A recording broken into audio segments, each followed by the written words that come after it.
Assalamualaikum warahmatullahi wabarakatuh. Apa kabar teman-teman? Sehat semua? Semoga Anda semua senantiasa dalam lindungan Tuhan Yang Maha Esa. Saya berpesan agar Anda semua tetap menjaga kesehatan dan tetap mematuhi protokol kesehatan yang telah ditetapkan oleh pemerintah. Saya Arwin Baso, Widya Iswara pada PPSDM Kementerian ATR BPN. Pada layar Anda bisa melihat data saya dan Anda setiap saat dapat menghubungi saya jika ada perlu untuk berdiskusi atau membicarakan sesuatu. Sebagai bagian dari kurikulum pelatihan dasar CPNS, Anda akan mempelajari penguatan kompetensi teknis bidang tugas yang salah satu kompetensinya adalah kompetensi pendaftaran tanah. Dan buat Anda, pendaftaran tanah yang akan Anda terima adalah pendaftaran tanah pada level 1. Manfaat pembelajaran pendaftaran tanah pada level 1 ini ada dua. Yang pertama, manfaat bagi peserta, dan yang kedua, manfaat bagi institusi. Adapun deskripsi singkat mata pelatihan yang akan Anda ikuti pada saat ini adalah bahwa mata pelatihan ini akan memfasilitasi Anda dengan pengalaman belajar menggunakan berbagai metode dan media pembelajaran menyangkut berbagai hal terkait pendaftaran tanah. Detailnya Anda bisa baca pada slide yang terpajang di layar. Selanjutnya mari kita lihat tujuan pembelajaran yang terdiri dari hasil belajar dan indikator hasil belajar. Hasil belajar yang harus Anda capai setelah mengikuti pembelajaran ini adalah menguraikan konsep dasar dan mekanisme pendaftaran tanah pertama kali melalui pemberian hak atas tanah negara sekurang-kurangnya 75% benar. Sekarang mari kita lihat indikator hasil belajar. Setelah mengikuti pembelajaran pada mata pelatihan ini, peserta akan dapat pertama, menguraikan konsep dasar tanah negara, pendaftaran tanah, dan pemberian hak milik atas tanah. Ada 4 materi pokok yang akan kita diskusikan selama kebersamaan kita dalam pembelajaran ini. Materi pokok pertama meliputi konsepsi tanah negara, pendaftaran tanah, dan pemberian hak milik atas tanah. Sampai di sini ada yang mau bertanya teman-teman? Tunggu dulu, ada setidaknya 2 cara bertanya. Yang pertama bertanya langsung, itu ketika ada kesempatan tanya jawab. Lalu kemudian yang kedua bertanya tidak langsung. Bertanya tidak langsung Anda bisa lakukan dengan 2 cara. Yang pertama, Anda perhatikan di layar, ada alamat Bitly yang bisa Anda akses setiap saat, dan Anda akan dibawa ke Google Form di mana Anda bisa mengisi pertanyaan yang akan Anda tanyakan. Lalu kemudian ada juga cara lain dengan menggunakan QR Code. Anda scan QR Code tersebut, lalu Anda akan dibawa ke Google Form yang sama dan Anda akan mengisikan pertanyaan yang akan Anda tanyakan. Sehingga pertanyaan Anda akan tercatat secara otomatis di Google Form dan kita akan lihat pada kesempatan tanya jawab berikutnya. Oke? Baik teman-teman, mari kita masuk ke materi pokok yang pertama. Yang pertama kita akan bahas di materi pokok pertama ini adalah konsepsi tanah negara. Tapi sebelum lanjut, saya ingin mengajukan setidaknya 2 pertanyaan. Anda bisa lihat di layar. Pertanyaan pertama, apa yang dimaksud dengan tanah negara? Pertanyaan kedua, apa yang dimaksud dengan pendaftaran tanah? Anda tahu jawabannya? Coba Anda ketikkan jawaban Anda sebatas yang Anda tahu pada alamat atau QR Code yang saya sediakan di layar. Silakan. Tapi saya mau bertanya secara langsung dulu nih. Ada yang tahu jawabannya apakah itu tanah negara, Mas Kanto? Tanah negara, tanah yang dikuasai langsung oleh negara, Pak. Tanah yang dikuasai langsung oleh negara. Oke, kita dengar dulu pendapatnya Mas Munir. Tanah negara itu tanah yang yang punyanya itu negara itu, Pak. Jadi atas nama negara gitu, Pak. Di sertifikatnya misalnya udah sertifikat, ya atas nama pemerintah negara Republik Indonesia begitu, Pak. Oke. Kita lihat jawaban teman-teman. Anda sudah bisa baca? Oke. Yang pertama, apa yang dimaksud dengan tanah negara? Tanah milik negara. Anda setuju? Oke. Saya tidak akan mengatakan ini salah atau benar, tapi kita lihat pembahasan berikutnya. Ada lagi, apa yang disebut dengan pendaftaran tanah? Pensertifikatan tanah katanya. Ada benarnya juga, jadi tidak ada yang salah. Nanti kita tinggal cocokkan sesuai dengan tujuan pembelajaran yang tadi, minimal 75% benar. Oke, mari kita lanjut teman-teman. Sekarang mari kita lihat konsep dari hak menguasai negara. Hak menguasai negara itu sesungguhnya sudah diatur dari sejak zaman sebelum kemerdekaan, tahun 1870 di Agraris Besluit Stadblad nomor 118 tahun 1870. Intinya di dalam pengaturan itu disebutkan bahwa hak menguasai negara atas tanah itu adalah terhadap tanah-tanah yang bebas dari penguasaan seseorang berdasarkan hukum adat Indonesia atau berdasarkan hukum Belanda pada saat itu.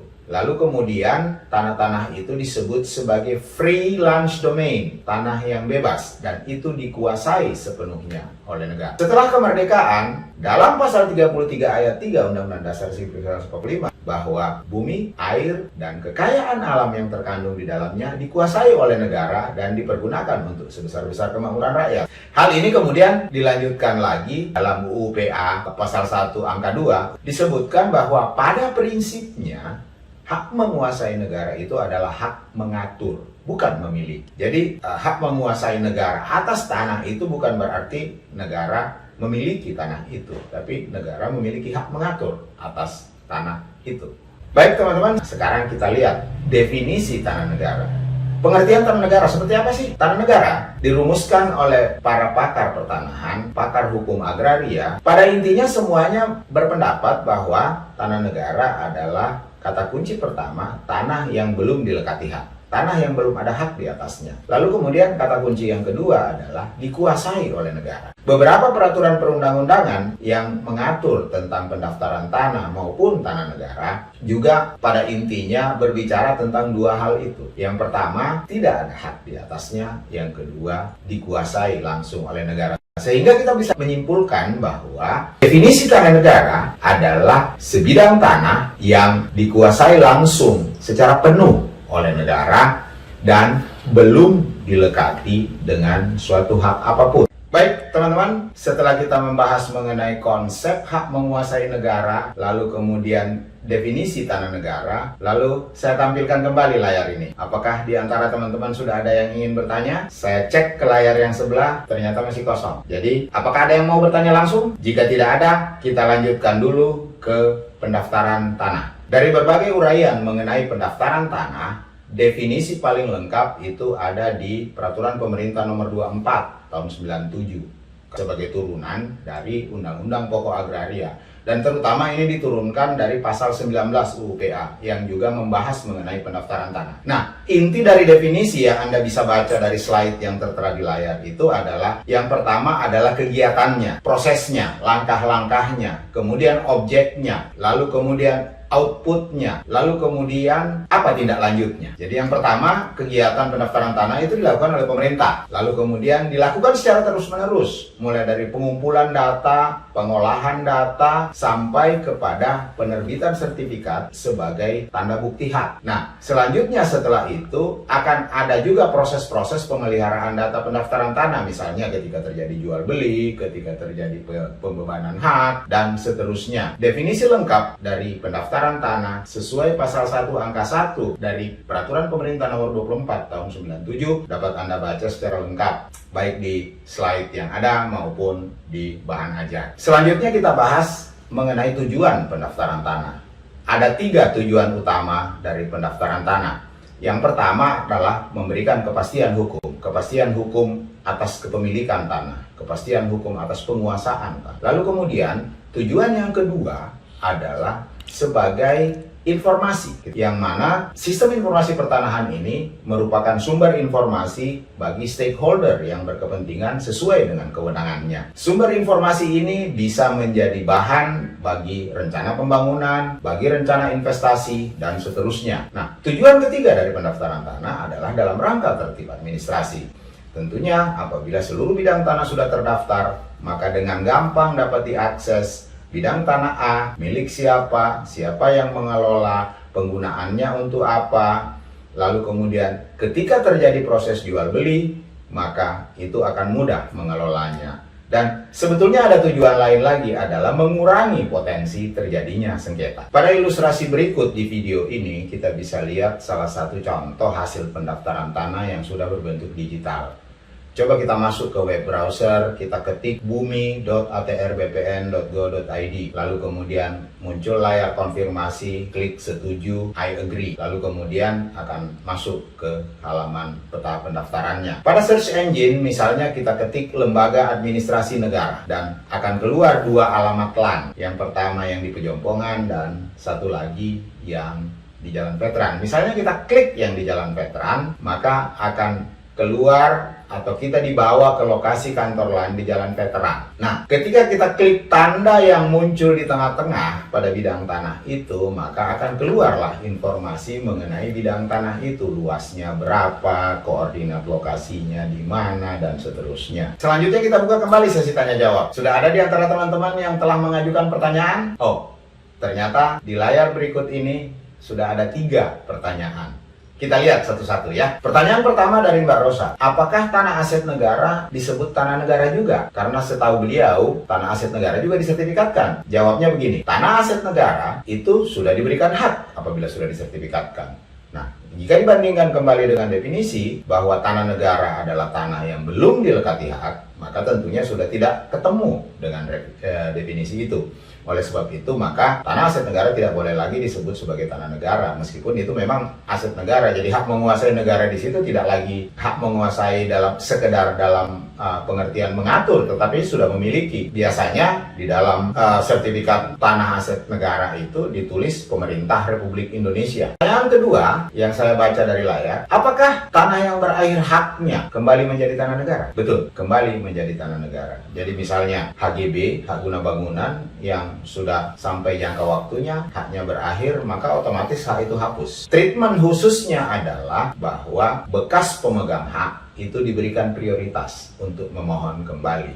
Itu saja. Tetapi prinsipnya tetap kembali sebagai tanah negara. Pertanyaan ketiga, apakah PTSL betul-betul gratis? Wah, ini kalau sudah soal bicara pembiayaan, mungkin pada sesi selanjutnya bisa kita bahas. Tolong diingatkan kembali ya, tolong ditanyakan kembali pada saat kita membahas mengenai biaya pelayanan. Konteksnya saat ini kita dikonsepsi terlebih dahulu. Oke, berikut ini ada latihan yang harus Anda kerjakan, tapi mengerjakannya tidak sekarang. Anda bisa kerjakan latihan ini setelah pembelajaran pada sesi ini kita tutup. Jadi tidak pada sesi ini mengerjakannya. Anda punya waktu 60 menit setelah sesi ini ditutup. Akhirnya sampailah kita pada bagian penutup dari pembahasan 2 sub pokok bahasan yang kita diskusikan pada pembelajaran kita pada sesi ini. Namun sebelum kita tutup, mari kita review kembali pemahaman kita tentang materi yang baru saja kita diskusikan. Yang pertama mengenai pengertian tanah negara. Pada prinsipnya, dalam pengertian tanah negara itu kata kuncinya adalah dikuasai langsung oleh negara dan belum dilekati hak. Selanjutnya, mengenai pengertian pendaftaran tanah. Mari kita lihat, siapa yang melaksanakannya? Pemerintah, betul. Lalu kemudian dilaksanakan dengan cara bagaimana? Terus-menerus. Objek pendaftaran tanah itu apa saja? Tanah dan satuan rumah susun. Baik, prosesnya bagaimana? Mulai dari pengumpulan data, pengolahan data, dan terakhir penyerahan alat bukti hak. Oke, itu saja. Kita lanjut kepada tujuan pendaftaran tanah. Ada 3 tujuan pendaftaran tanah. Ada yang masih ingat? Yang pertama, oke, kepastian hukum. Yang kedua, informasi. Oke, dan yang ketiga, tertib administrasi. Bagus, artinya teman-teman semua sudah ingat. Lalu kemudian saya tadi nambahin 1. Mencegah terjadinya sengketa, luar biasa. Baik, sampai di sini pembahasan kita pada substansi materi. Dan sebelum kita akhiri, saya akan minta teman-teman untuk sekarang gantian menilai saya. Nah, di layar ada link evaluasi fasilitator. Anda bisa mengaksesnya lewat QR code atau menggunakan alamat Bitly yang sudah disediakan. Nah, Anda bisa isi. Terima kasih bagi yang sudah memberikan bintang 5. Ya, semoga semuanya bagus-bagus penilaiannya ya. Baik, akhirnya sampailah kita pada penghujung kebersamaan kita pada hari ini, teman-teman semua. Saya mengucapkan terima kasih atas segala perhatiannya. Saya juga mohon maaf kalau seandainya ada kesalahan saya selama kita bersama-sama berdiskusi pada hari ini. Dan saya tutup pertemuan kita dengan ucapan Alhamdulillahirrabbilalamin. Assalamualaikum warahmatullahi wabarakatuh. Salam sejahtera. Sampai ketemu lagi pada kesempatan berikutnya.